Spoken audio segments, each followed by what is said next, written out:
I know as a homeschooling mom and a woman in general that we tend to sometimes overcomplicate things that can be very simple and basic. We think, no, it can't be that easy. And when it comes to homeschooling, why do we think we need to replicate a system that has enormous amount of resources, big budgets, big spaces, big staff? And yet at the very same time, we're critical of that system. And in a lot of cases, it's the reason why we decided to homeschool, because we see how ineffective it is. So why are we trying to criticize it and then try to replicate it at the same time? It doesn't make any sense. But sometimes I think we just need permission. We just need to see it in action. We need somebody's journey, their transformational journey, to be convinced. So I hope to persuade you in this video that this method of homeschooling is not only efficient, but highly effective. And while yes, I have heard of countless stories of this also working for other families, really once you do it and you've seen it in action and you see the results, it really just gets even more fired up for it. So that's what we're going to talk about today, a basic homeschool plan for the win that is efficient, that is very affordable, that is very sustainable and enjoyable, that you want to do it year round. There's no reason to take a break. So let's get started.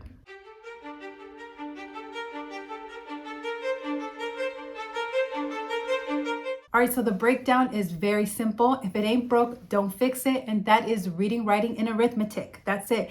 The three basics. Do you need more than that? Let's talk about that at the end of this video. But for now, if you're just struggling to keep your head above water, you definitely shouldn't be even thinking about anything else than mastering the basics. So let's start with arithmetic. I have two very simple game plans for you.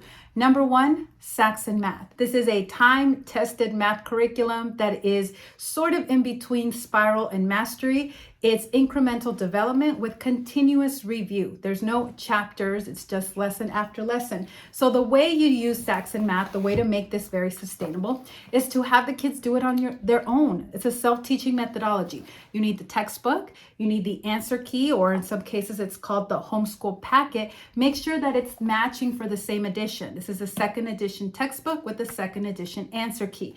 The kids will simply work their way lesson by lesson, correct themselves, fix their mistakes, and if their error rate is low enough, they can simply move on to the next lesson. That's it. They're not being pulled back to the point where they're bored, and they're not being pushed forward too fast to the point that they're overwhelmed.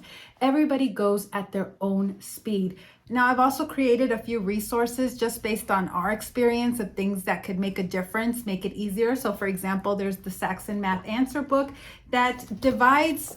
It's so easy to have careless errors or computational errors because things aren't lined up correctly. So this has some graph paper, and it's got already all the little spaces for the 30 typical math problems and a space to write the score and things like that. So you can use something like this. If they're starting from the very beginning and they're memorizing their math facts, a really fast way to do it is with Math Fact Families. And so I have this resource as well where they can work on one chunk at a time before they move on. And there's a little flashcard tracker where you can keep track of what they're working on every day and when they've mastered a certain chunk. So those are a couple resources that can be helpful for math as well. Now, if that sounds a bit much for your family, the other recommendation I have is A+ Interactive Math. Everything is done online. It's the same kind of math standard, and they watch the lessons. So it's a great little visual there, all in one on the computer. They watch lessons, they do the worksheets, they do the tests. There's a grade book for you to look at. You can monitor it, and again, they're not going to be pushed ahead or held back. It's all going to go at their own pace. And if you've done a lot of switching around, you don't know what real grade level they're at, where to start, you can do the adaptive program where they take one big placement test and then it creates a custom program just for them, the lessons that they need to get up to speed. It's really fantastic. So that is the option when it comes to math. Now, if you're starting from the very beginning, when they're just learning how to count and learning their math facts, I do have a course called RC Course for Littles, which is again a very basic game plan to take kids from 5 years old, when they're just learning their ABCs, learning how to count, all the way to starting Saxon 54 and the other components that I'm going to talk about in this video when it comes to reading and writing. So I'll leave all that information down below. But that's it. Self-teaching methodology for math is such a win-win. They can do it on their own. And there's Saxon Math textbook way if you're more old-fashioned, or a bit modernized, put all on the computer with A+ interactive. I really like that version as well. So that's it when it comes to arithmetic. Now let's move on to writing. Now again, why complicate things? What they need to do is write daily. That's it. So you can get a cheap notebook, 15 cents from Walmart, and some pencils, and have them write every single day. Now this is an opportunity to give them feedback. Look at their writing assignments. Look at it together. Read them together. Say, does this sound right to you? Circle where they missed the capitals. And every word that they misspelled, have them simply write it maybe 10 times each, or create a little cheat sheet list for them. Why have these extensive spelling programs when the most effective way to help them improve their spelling is to just work on the words that they are currently using? And once they have confidence in the words that they are currently writing and using, then they will branch out to new words. And when it comes to improving spelling, the more words they see that they read and the more they write, this is naturally going to help them be a better speller. I know this sounds a little bit, really? But I've seen this with my 15-year-old. I didn't use any formal spelling program with her at all, just what we're talking about in this video. And today in her writing assignment, she had no misspelling, 0. So I'm here to tell you that it does work. Maybe it just requires some patience. I think us as parents, we want to see results right away. We don't want to see an 8-year-old or a 9-year-old make any misspellings. But is that really realistic? Is that really worth the hassle of trying to cram it in really early? You can let it progress naturally with lots of reading, because they're seeing all the words and seeing the correct way they are spelled, and then by writing and you giving them feedback and them working on those misspellings. Or you can show them how to use a dictionary. Like I said, they can create their own little cheat list. A bad speller is one that guesses. So you're giving them the tools to not guess. So just by writing every single day, you get a little window into their soul, what they're thinking, what they're writing about, what's going on, as well as helping them improve their grammar and their spelling in a very natural way. Now, a few resources that I've also created to make this portion easier is the essay writing book. So here there's actually a space in the beginning where they can write their frequently misspelled words, as well as just a generic list of frequently misspelled words.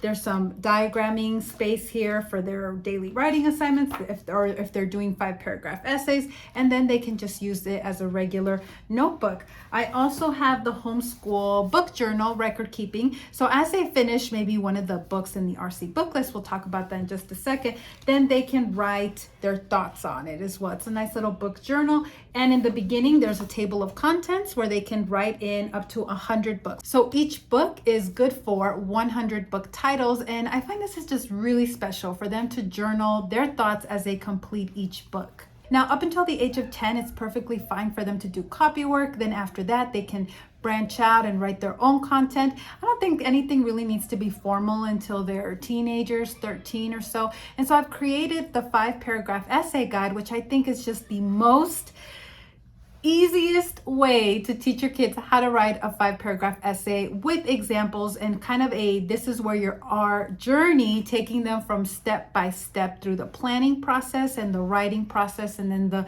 final touches. So that's a digital download that's only $1.99. I will leave a link for that digital download down below. So we've gone over arithmetic, we've gone over writing. Now let's talk about reading, because a lot of subjects actually come through reading: social studies, history, geography. You can learn that all through books and reading. Now you can try to come up with your own list and have it increase in difficulty, but this is just one of the wonderful things about the Robinson curriculum, is that they've already done all this for you.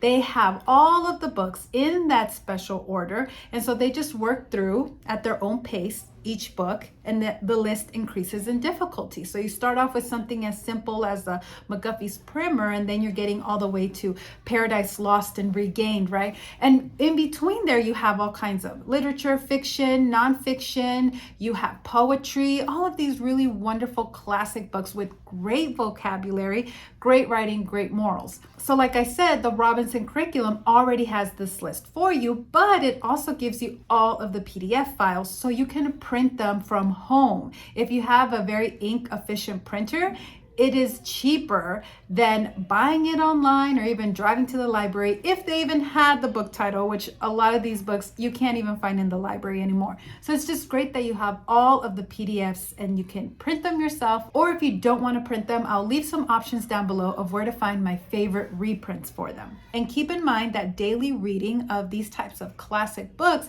again, is going to help them with their spelling and their grammar. They're seeing it modeled in these books. So it's going to help them be really great communicators, be able to express themselves in writing, and just have the stamina to read a great classic book like this and enjoy it. It is worth noting though that sometimes the student is going to run into words that they've never heard of or they don't understand them in the context. So that's where the vocabulary program comes in, and it's really important. Now again, you don't have to do this on your own. The Robinson curriculum already has vocabulary for all of the books on the book list. And what's great about it is that the words typically come from the book, majority of them, and the sentences sometimes even come straight out of the book. So it really helps kids with their reading comprehension, and they recognize it. Oh yeah, I've seen that word, or I remember that sentence. So it's just really great before they start reading the book to maybe take 20 to 30 minutes to go over the words, and they can do this themselves. They can look at the word and they can look at the back, they can see the definition and used in a sentence. So for example, these are the words for the Song of Hiawatha, which is an epic poem. Here's the book, and then here are the vocabulary words. It could be a bit of a chunk, so you can break them down, and an easy way for them to do it is just like they would drill the math flashcards.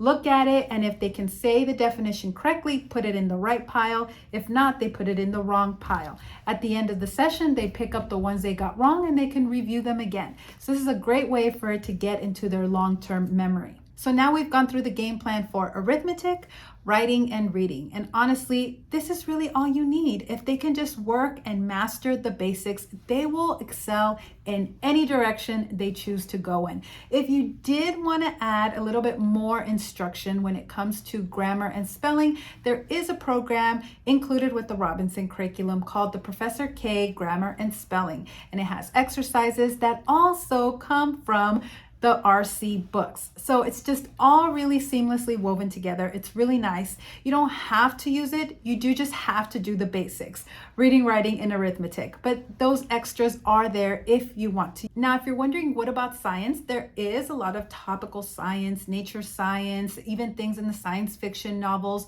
But when it comes to real science, physics, chemistry, biology, they don't start that. There are texts with the Robinson curriculum, but they don't start them until they finish the math program. At least advanced mathematics or calculus, preferably. So after they finish those, then they go on to the actual science text. So that's how the science component works. If you found this video helpful, then please give it a thumbs up. It really helps me out in the YouTube algorithm, and hopefully more parents who want to homeschool, but they're kind of overwhelmed or stressed out with how they think it should go, something like this hopefully can help them see a different way. And this is really enjoyable, this is really sustainable, and it will give you great results. And the more you use it, you will see the results, which will give you even more confidence that this is enough, this really works, and I can do this for the long haul. I will leave in the description box below all of the resources that I mentioned in this video, as well as maybe others that can be helpful. I do have a membership site where you can access my courses, as well as weekly live Q&As where I can answer your questions live. So I will leave that information down below. Thank you so much for watching. Now, I think you would really like this video, but YouTube's algorithm thinks you would like this video instead. Whichever one you choose, I will see you there. Bye.